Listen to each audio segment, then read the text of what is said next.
Kuna kitu cha kuelewa. Asiye nacho alafu atanyang'anya. Maana yake yule mtu ambaye hatazalisha kile ambacho atapewa na Bwana. Bwana Yesu asifiwe. Kila mtu amepewa access ya kuzalisha. Yaani kwa maana kwamba kila mtu amepewa nafasi yake ya kumtumikia Mungu. Wengine wako na nafasi za siri, wengine wana nafasi za wazi kabisa wanahudumia watu wanaona. Wengine wana nafasi zao ambao huwezi kujua na wala hawatatangaza, wala hawatashuhudia kwamba nilikuwa naombea kanisa mwaka mzima nimefunga. Wengi waga wanafanya kazi yao kwa sababu ni kazi ya ndani. Bwana Yesu asifiwe. Ni kazi ya ndani. Lakini wote hao Mungu anataka matokeo kwa kila mtu. Bwana Yesu asifiwe. Mungu anataka matunda kwa kila mtu. Tumefundishwa tangu Jumatano, tumefundishwa Ijumaa kwa habari ya kusudi. Kwamba kusudi hata ukagoma, hata ukaona kwamba wewe hupo tayari kufanya. Sio kesi, Mungu ana namna yake. Tulifundishwa kwamba Mungu atafanya kwa namna anavyojua. Kama atakupitisha kwenye samaki kidogo akufundishe adabu, au atamtafuta mwingine. Bwana Yesu asifiwe. Na kitu ambacho naenda kukifundisha kinahusu nafasi ya mtu na uhai wake unavyoshirikiana katika kuzaa matunda. Bwana Yesu asifiwe. Nafasi ya mtu au uwepo wako hapa unahusika sana matunda ambayo unamzalia Bwana. Bwana Yesu asifiwe. Uzima ulionao unahusika sana pamoja na matunda ambayo unaleta katika nyumba ya Bwana. Bwana Yesu asifiwe.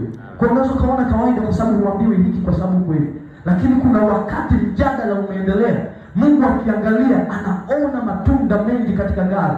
Anaona hazina kubwa ya kazi ambayo umefanya. Akiangalia anaona huyu mtu sio wa kufa.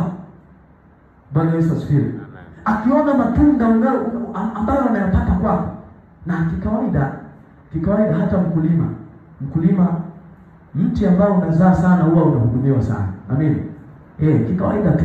Mti ambao unakuzalia sana, yaani matunda yake yaani haina mambo mengi. Tulizaa, utalimia, utaitunza. Bwana Yesu asifiwe. Kwa sababu ya ile productivity yake, kwamba unanufaika na kinachotokana nacho, unanufaika na matokeo. Bwana Yesu asifiwe. Mimi nakwambia leo, hata ukawa tajiri namna gani, ukawa na kijana wako ambaye hajishughulishi, hafanyi chochote, alafu ukawa na mtoto ambaye ni mtumwa kwenye familia, yeye sio mwanao halali, alafu kwa namna ambavyo unaona yule mtumwa anapotea matokeo kuliko hata mwanao, unaweza ukajikuta umempenda yule mtumwa ukamchukia mwanao. Bwana Yesu asifiwe. Shida ni matokeo. Kila mtu anatakiwa awe na matokeo, kwa sababu tumewekwa ili tulete matokeo. Bwana Yesu asifiwe. Tumewekwa ili tufanye kazi, ili kazi hiyo ilete matokeo fulani, ili tuone nafasi ambazo zina watu. Haya ndio matokeo. Bwana Yesu asifiwe. Tuone mambo ambayo kwa hayapo yakawepo, mambo magumu ambayo kwa hayajafanyika miaka mingi. Haya ni matunda. Sio miaka mingi, miaka 27 kanisa leo liko imani. Haya ni matunda. Bwana Yesu asifiwe. Sasa kama hutazalisha matunda, nataka nikwambie inahusiana pia na maisha ulionayo, kwamba inawezekana ikaamua wewe kuendelea kuishi au kuamua wewe kufa. Kwa sababu gani? Haupo kwenye kusudi. Bwana Yesu asifiwe. Tumeshasoma kwamba alituchagua ili tuzae matunda. Kama alituchagua ili tuzae matunda, kama mwajiriwa leo akiajiriwa, kuna kusudi la mwajiri, si ndio? Kwamba bwana, karibu umefika ofisini kwetu, kuna majukumu ABC. Sisi ndio tumekuajiri kwa ajili ya kazi hii. Naomba ufanye. Watampa muda. Mara nyingi waga tunatoa miezi kadhaa, miezi 6 wanapeaga ili kuangalia kabla ya kumpa mkataba. Baada ya kuona kama ana matokeo ndio atapewa ule mkataba. Bwana Yesu asifiwe. Hao ni wanadamu tu. Baada ya kuona kwamba anafaa au anatusaidia, tangu amekuja miezi 6 kafanya nini, wakaona faida, sema good, hapo sasa tutampa mkataba. Bwana Yesu asifiwe. Amen. Kumbe matokeo ndio inamata.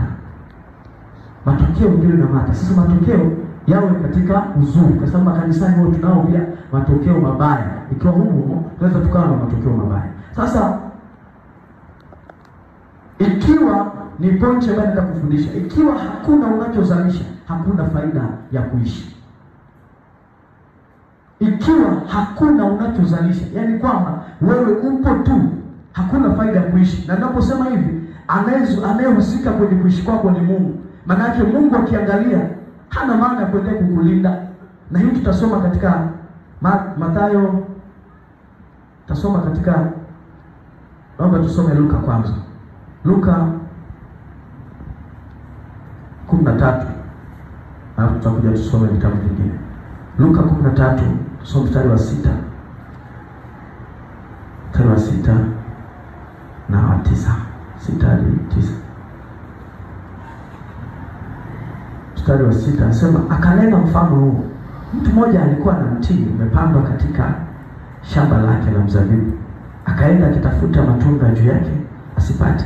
Akamwambia mtunzaji wa shamba la mzabibu, tazama, miaka 3 hii naja nikitafuta matunda juu ya mtini huu, nisipate kitu. Ukate, pona hata nchi unaharibu. Bwana Yesu asifiwe. Huyo ni mwenye shamba.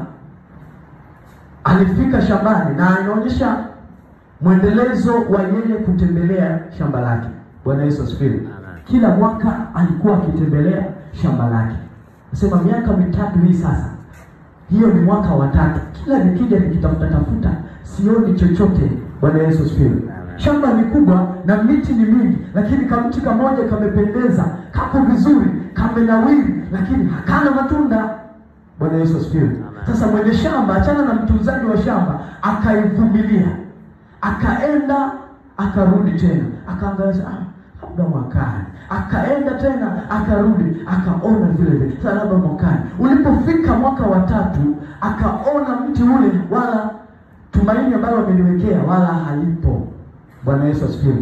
Akaona tumaini ambalo ameliwekea kwamba halipo, kwamba kama ingekuwa kama ni mti wa kuzaa ingeshazaa. Bwana Yesu asifiwe.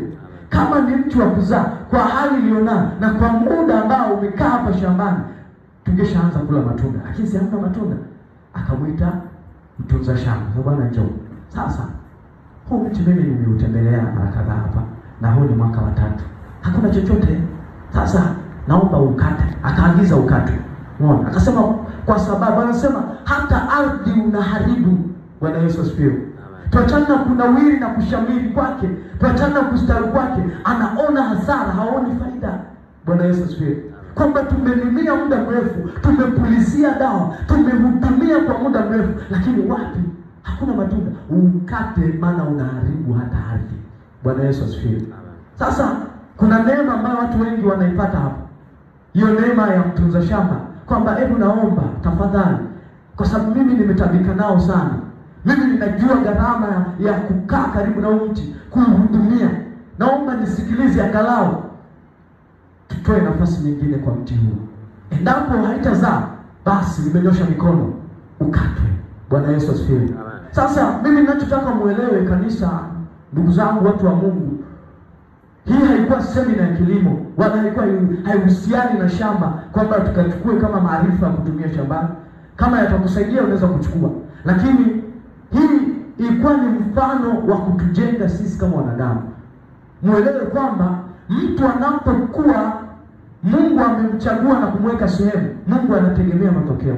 Sasa kuna kipindi cha kuvumiliwa na Mungu, cha kusubiria, maybe atazibuka. Hebu tumpe nafasi mwaka 2025 hii, tuone atafanya nini. Tumpe nafasi tena miezi 2, anaweza akafanya kitu. Hebu tumpe nafasi. Inafika muda mwenye shamba naona ni hasara. Bwana Yesu asifiwe. Hasara namna gani? Kwako wewe inakuwa hasara vipi? Mungu hawezi kuendelea kukubariki ikiwa wewe ni mtu wa hasara. Bwana Yesu asifiwe. Malaika atakuwa ana support hasara. Mungu hawezi kuendelea kukutumia malaika wanakulinda, wanakuepusha na uharibifu ikiwa wewe ni mtu wa hasara. Bwana Yesu asifiwe. Ikiwa huleti matokeo yetu, ikiwa huna faida yoyote. Maana kitakachomshawishi mkulima ni kuona matunda, ndio itamshawishi mkulima kuendelea kukupenda, kuendelea kukuhudumia, kuendelea kuona kwamba wewe ni wa muhimu. Itamshawishi mtunza shamba aendelee kumwagilia na kupalilia kwa sababu ana matunda. Bwana Yesu asifiwe. Tafsiri yake ni nini? Kwamba kuna wengine ambao Mungu amewapa uangalizi kwa muda mrefu, kuona kwamba labda kutakuwa na badiliko. Maybe ataamka, labda atasikia siku nyingine, labda leo, labda atasikia, lakini Mungu anaendelea kusubiri, anasubiri kitu kisichokuja. Bwana Yesu asifiwe. Wengine wapo katika hiki kipindi cha hebu tuangalie kwa mara ya mwisho. Bwana Yesu asifiwe. Hebu tusubiri tuangalie kwa mara ya mwisho